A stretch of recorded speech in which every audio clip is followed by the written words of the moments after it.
Hello friends, welcome to Arsan Akhada. This is Archana Sharma and in this lecture we are going to prepare about accounting and auditing, जो कि आपके RS mains का paper 1 का part third, paper first के part third का unit C है। ये portion आपके 20 मार्क्स का कवरेज रखता है, जो कि हम बहुत ही कम एफर्ट्स के साथ हम लोग इस 20 मार्क्स के को इजीली कवरेज 20 मार्क्स को इजीली अटेन कर सकते हैं। So let's study about this topic. First we will go through the syllabus. कि सबसे पहले हमें ये पता होना चाहिए कि इस सब्जेक्ट में हमें क्या क्या कवर करना है, किन किन पॉइंट्स पे हमें किन किन पॉइंट्स को हमें ध्यान में रखना है। नेक्स्ट हम लोग देखेंगे कि हमारे प्रीवियस ईयर के कुछ क्या क्या क्वेश्चंस आए हुए हैं, किस तरीके का हमारे क्वेश्चंस का पैटर्न है, ये हमें पता होना चाहिए। किसी भी सब्जेक्ट को प्रिपेयर करने से पहले हमें ये पता होना चाहिए कि उसका क्वेश्चन जो हैं वो किस तरीके से आते हैं, हमें किस तरीके से हमारे सिलेबस को कवर करना है। जैसे कि अकाउंटिंग की बात करें हम, तो इसमें प्रैक्टिकल एंड थियोरेटिकल क्वेश्चंस दोनों तरीके के क्वेश्चंस आ सकते हैं, तो आपको दोनों तरीके से प्रिपेयर करना है। प्रैक्टिकल की बात करें तो प्रीवियस पेपर्स में हम लोग देखें तो इतने प्रैक्टिकल क्वेश्चंस नहीं आए हैं, लेकिन लास्ट जो आपका आरएस मेंस हुआ है, लास्ट ईयर का जो लास्ट आरएस मेंस हुआ है, उसमें आपके प्रैक्टिकल क्वेश्चंस भी आए हैं। तो आपको थोड़ा सा प्रैक्टिकल नॉलेज होना भी ज़रूरी है कि कैसे आपकी जर्नल एंट्रीज पास होती हैं, कैसे आपके अकाउंट्स बनते हैं, कैसे बैलेंस शीट बनती है। तो ये सब आपको बेसिक नॉलेज होनी चाहिए, ताकि अगर ऐसा कोई क्वेश्चन आता है तो यू कैन अटेम्प्ट। तो first let us discuss about the syllabus. Accounting and auditing. Accounting and auditing में हमें 3 टॉपिक कवर करने हैं। फर्स्ट पोर्शन है अकाउंटिंग का। फर्स्ट पोर्शन है अकाउंटिंग का, जिसमें हमें पढ़ना है double entry system of accounting, techniques of analysis of financial statements, responsibility and social accounting. ये हमारे अकाउंटिंग का पोर्शन है जो हमें कवर करना है। सेकेंड पॉइंट इसमें हमें कवर करना है ऑडिटिंग का। ऑडिटिंग में हमें देखना है कि ऑडिटिंग के मीनिंग क्या है, ऑब्जेक्टिव्स क्या है ऑडिटिंग का, सोशल ऑडिट क्या होती है, परफॉर्मेंस एंड एफिशिएंसी ऑडिट क्या होती है, और गवर्नमेंट ऑडिट की एलिमेंट्री नॉलेज। एलिमेंट्री नॉलेज मतलब basic knowledge. You don't have to go through deeply in the topic, you have to just understand what is the thing is। Third portion हमें cover करना है basic knowledge of performance budgeting and zero based budgeting. तो इसका मतलब हमें 3 चीज cover करनी है। पहला पोर्शन है accounting, second is auditing and third is budgeting. ये 3 टॉपिक से हम हमारे 20 मार्क्स का पेपर अटेम्प्ट कर सकते हैं। पेपर स्कीम क्या है? पेपर स्कीम है हमारे 5 क्वेश्चन आएंगे 2-2 नंबर के, और 2 क्वेश्चन आएंगे 5-5 नंबर के। तो 2 मार्क्स के जो क्वेश्चंस होंगे उनमें आपको बहुत मतलब डिटेल में नहीं बताना है, जो आपसे पूछा गया है उसका बहुत शॉर्ट में आंसर देना है, क्योंकि वर्ड लिमिट उसकी उस अकॉर्डिंग ही रहेगी।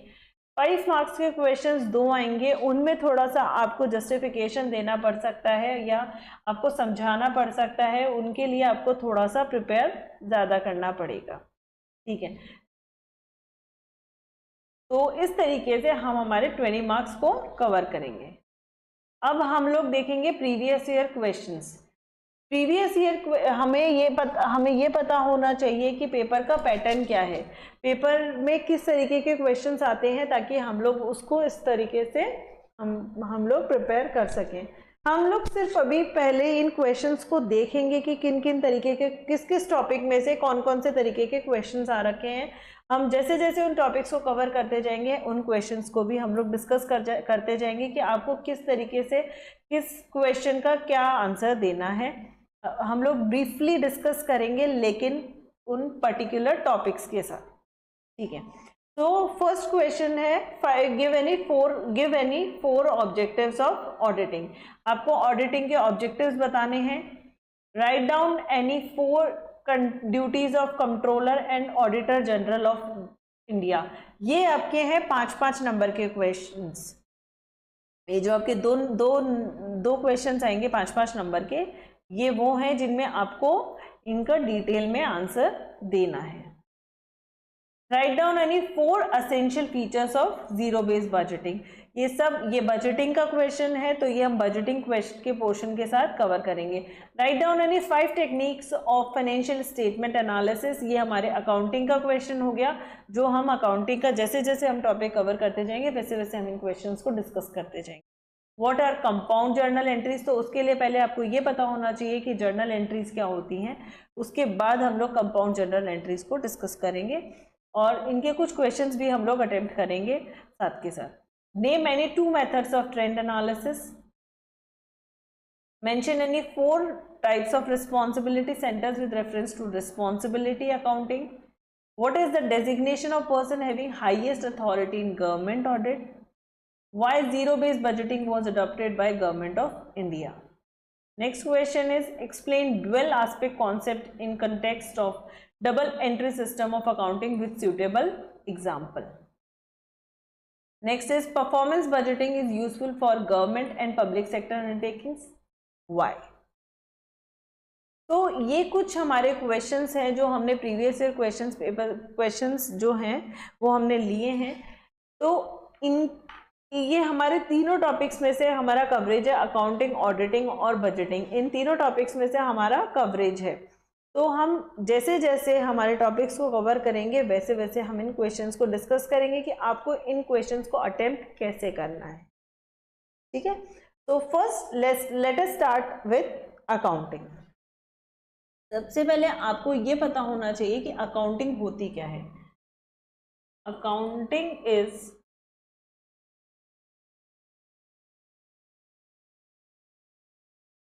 Of business.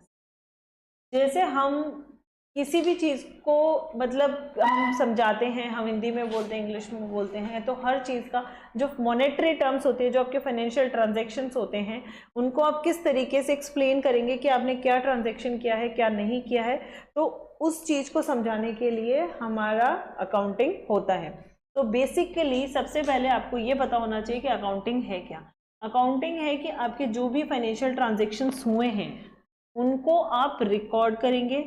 रिकॉर्ड करने के बाद आप उसको क्लासिफाई करेंगे। क्लासिफाई मतलब आप बताएंगे कि वो किस तरीके का ट्रांजैक्शन है, किस नेचर का है, पर्सनल है, रियल है, नॉमिनल है। मतलब निजी खाता है, रियल जो असेट्स वगैरह हम लोगों की होती है वो है, या फिर नॉमिनल जो हमारे खर्चे का है। तो आपको ये बताना पड़ेगा कि आपका ट्रांजैक्शन किस तरीके का है। तो सबसे पहले आप उनको रिकॉर्ड करेंगे। जैसे भी आपके कोई भी ट्रांजैक्शन हुआ है तो सबसे पहले आप उसके बही खाते में एंट्री करेंगे। बही खाता इज जर्नल, तो आपको जर्नल एंट्री पास करनी पड़ेगी। पहले आपको रिकॉर्ड करना पड़ेगा। रिकॉर्ड करने के बाद आपको बताना पड़ेगा कि वो आपने जो ट्रांजैक्शन रिकॉर्ड किया है वो उसका नेचर क्या है, तो उसको आपको क्लासिफाई करना पड़ेगा। लास्ट में उन ट्रांजैक्शंस को आपको समराइज करना पड़ेगा। समराइज मतलब क्योंकि आपको आपके ईयर एंड पे आपको ये पता होना चाहिए कि आपके बिजनेस में आप सिर्फ रिकॉर्ड करने से आपको ये पता नहीं चलेगा कि आपका बिजनेस जो है वो प्रॉफिट में है या लॉस में है। तो उसके लिए आपने जो भी ट्रांजैक्शंस किए हैं उनको समराइज करना पड़ेगा। मतलब आप समराइज करने के लिए आपको P&L अकाउंट बनाना, सबसे पहले आपको समराइज करने के लिए आपको P&L अकाउंट बनाना पड़ता है। लास्ट में आपकी बनती है बैलेंस शीट।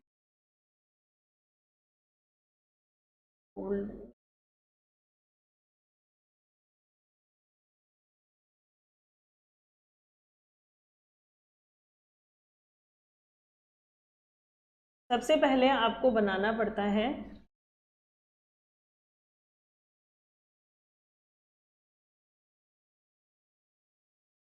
P&L अकाउंट बनाना पड़ता है और फिर बनानी पड़ती है बैलेंस शीट।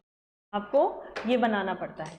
तो बेसिकली अकाउंटिंग जो है वो हमारे बिजनेस ट्रांजैक्शन, हमारे बिजनेस की लैंग्वेज है, जिसको हम लोग किस तरीके से बताते हैं, हमारे ट्रांजैक्शंस को रिकॉर्ड करके।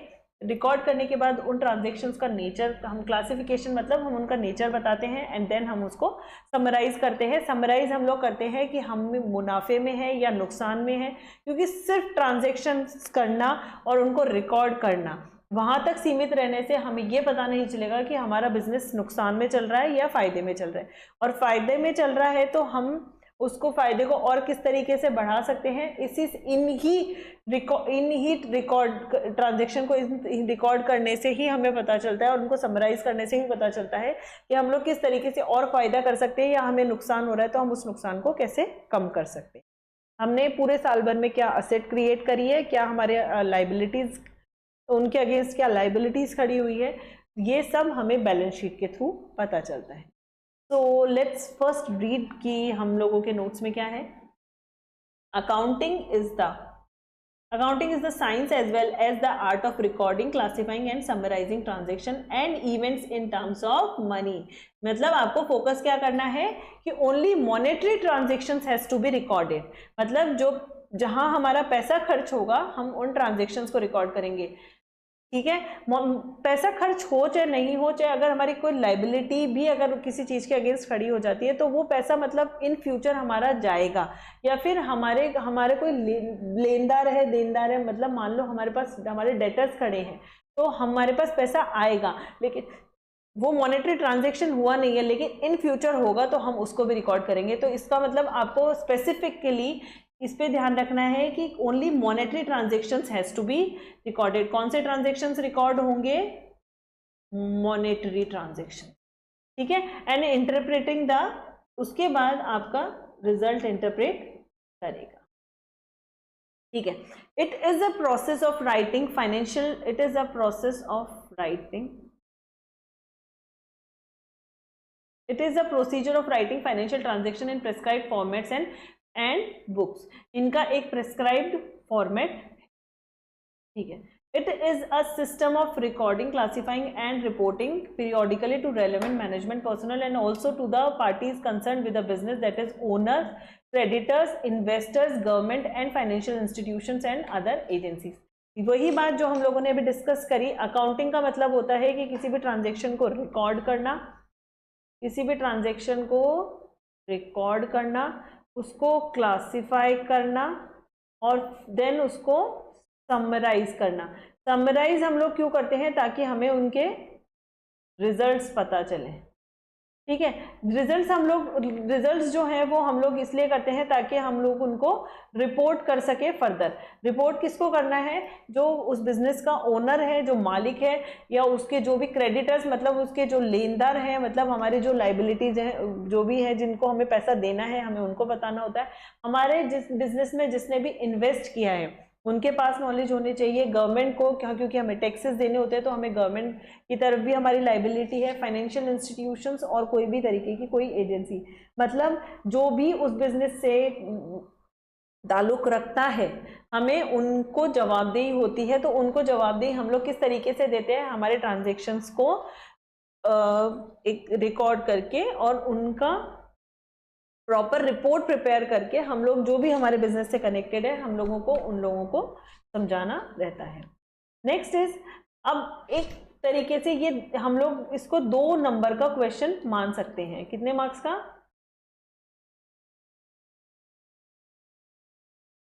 ये जो टॉपिक हम लोग पढ़ रहे हैं, ये पढ़ रहे हैं हम लोग basic objectives. Objective of accounting, ये एक तरीके से हमारे 2 नंबर का क्वेश्चन आ सकता है एग्जाम में।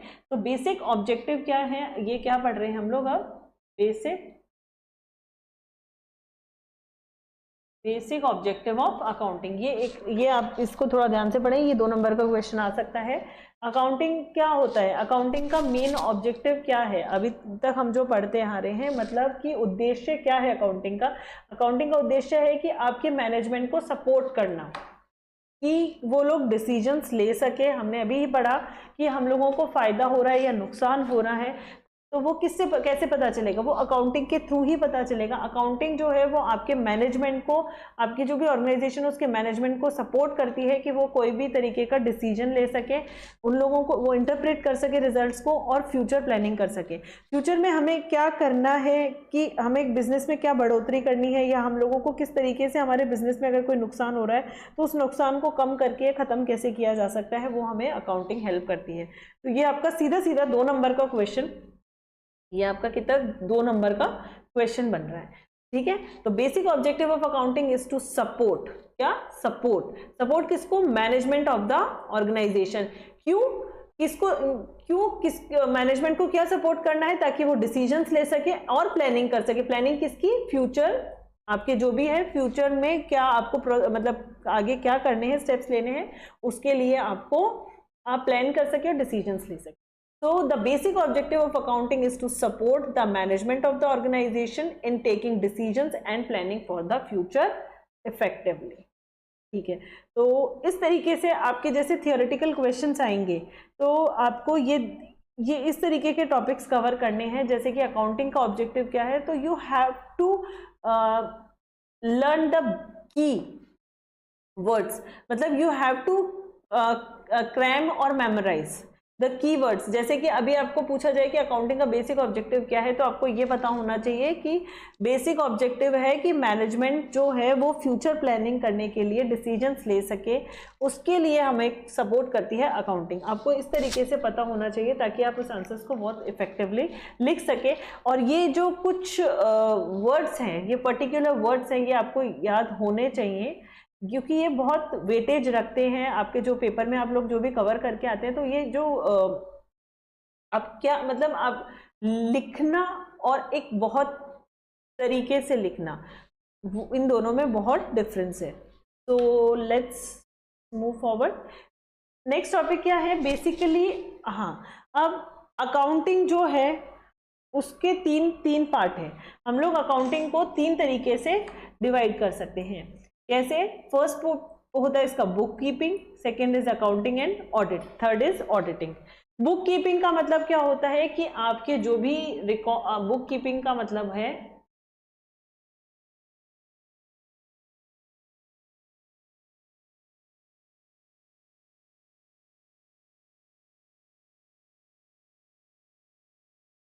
बुक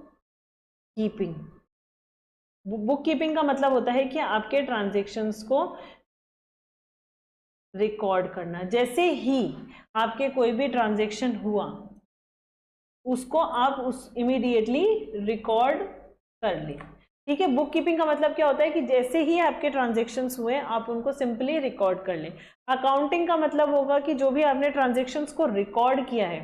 बुक कीपिंग का मतलब है कि हमारे किसी भी ट्रांजैक्शन को रिकॉर्ड करना। जैसे ही हमारा ट्रांजैक्शन होता है आप उसको सबसे पहले रिकॉर्ड कर लें। अकाउंटिंग का मतलब हो गया कि जो भी रिकॉर्डेड ट्रांजैक्शंस हैं उनको क्लासिफाई करना, उनको समराइज करना, उनकी रिपोर्ट प्रिपेयर करके मैनेजमेंट को देना। ऑडिटिंग का मतलब होता है कि जो भी आपने ट्रांजैक्शंस रिकॉर्ड करे हैं उनकी चेकिंग, कि वो ट्रांजैक्शन सही हैं गलत हैं। ऑडिटिंग का मतलब क्या होता है कि सही है गलत है, कोई भी फाइनेंशियल ट्रांजैक्शन का कोई भी तरीके का कोई कह सकते हैं कि कोई फ्रॉड नहीं हुआ है, या मतलब सब चीज़ चेक करने के लिए ऑडिटिंग क्या प्रोसेस होता है आपका, चेकिंग ऑफ फाइनेंशियल ट्रांजैक्शन। आगे बढ़ते हैं, सबसे पहले हम कवर करेंगे बुक कीपिंग। बुक कीपिंग क्या होती है? बुक कीपिंग का मतलब होता है कि आपके ट्रांजैक्शंस को रिकॉर्ड करना। रिकॉर्ड किस में करते हैं? हम उसको करते हैं जर्नल में। हम सबसे पहले हमारी जो ओरिजिनल जर्नल को हम लोग ओरिजिनल बुक ऑफ एंट्री भी बोलते हैं। जर्नल को हम लोग क्या बोलते हैं? ओरिजिनल बुक ऑफ एंट्री, क्योंकि सबसे फर्स्ट टाइम जो हमारा ट्रांजैक्शन रिकॉर्ड होता है वो जर्नल में होता है। फर्स्ट टाइम जो भी ट्रांजैक्शन रिकॉर्ड हो रहा है वो किस में हो रहा है? जर्नल में। इसलिए जर्नल को हम लोग ओरिजिनल बुक ऑफ एंट्री भी बोलते हैं। ठीक है, तो बुक कीपिंग का प्रोसेस यही है कि आपके जो भी ट्रांजैक्शंस हुए हैं उनको रिकॉर्ड करना, इसमें आपकी बुक्स ऑफ अकाउंट्स में। ठीक है, बुक कीपिंग क्या क्या इन्वॉल्व करता है? सबसे पहले आपके ट्रांजैक्शंस को रिकॉर्ड करना इन बुक्स ऑफ ओरिजिनल एंट्री। यही तो बोलते हैं हम लोग जर्नल को बुक्स ऑफ ओरिजिनल एंट्री, क्योंकि जो हमारा ट्रांजैक्शन हुआ है हम उसको क्लासिफाई नहीं कर रहे हैं, हम लोग उसको जज नहीं कर रहे हैं। हमारा जैसे भी पैसा आया है, पैसा गया है, हमारे लेनदार देनदार जो भी हमारे अगेंस्ट किसी भी जो एसेट लाइबिलिटी जो भी हमारी क्रिएट हुई है, हम लोग सिर्फ उसको एक बार सबसे पहले रिकॉर्ड कर लेते हैं। रिकॉर्ड करने के बाद हम लोगों को उसे क्लासिफाई करना पड़ता है। क्लासिफाई किस में करते हैं हम लोग उसको? लेजर। लेजर जो है वो हमें बताता है कि हमारे किस तरीके का अकाउंट है ये। हमारा पर्सनल अकाउंट है, रियल अकाउंट है, या फिर नॉमिनल अकाउंट। अब ये क्या अकाउंट्स होते हैं ये हम लोग आगे पढ़ेंगे, जब हम लोग लेजर के बारे में पढ़ेंगे, प्रॉपर क्लासिफिकेशन के बारे में पढ़ेंगे, तब हम तीनों चीज़ों को डिस्कस करेंगे। तो आपका सेकंड होता है कि आपको जो भी ट्रांजेक्शन आपने यहाँ पे ओरिजिनल बुक ऑफ एंट्री में रिकॉर्ड किया, आप उसको क्लासीफाई करेंगे। क्लासीफाई किस में करेंगे? आप इसको लेजर में। लेजर में हमेशा आपको ये ध्यान रखना है, जर्नल में हमेशा रिकॉर्ड करते हैं आप ट्रांजेक्शन को, लेजर में आप उसको पोस्ट करते हैं, पर्टिकुलर अकाउंट में आप उसको पोस्ट करेंगे। लास्ट है आपका, अब आप उसको बैलेंस करेंगे, लेजर अकाउंट्स को बैलेंस करेंगे, तो उसके लिए आपको बनाना पड़ेगा ट्रायल